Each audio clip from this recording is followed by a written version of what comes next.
As we move closer to Kentucky Derby 144, we'll be looking at the next 2 months of performances, looking for the outstanding performances. But that's in the championship season. Back to the prep season again.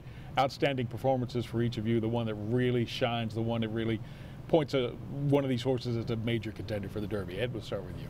For me, you know, the Breeders' Cup Juvenile, Good Magic's performance was superlative, and then you look at the horses behind him, and that adds another element to me. He beat Solomini, who I have a lot of respect for, Boat d'Oro, who's #1 on my top 10 list. So looking at the body of work and the performance that went with it, I thought the Juvenile stood out, and it should. It earned him a championship. Yeah, Jay? Yeah, I'll echo Ed's thoughts. I like the Breeders' Cup Juvenile as well. I will throw in as my #2 performance would probably be Audible in the Holy Bull. I was really impressed by how fast he ran, how impressive he was.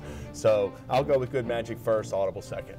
And as for, you know, top race, I would say the Breeders' Cup Juvenile, but in terms of the fastest performance, I think it was McKenzie's performance in the Sham.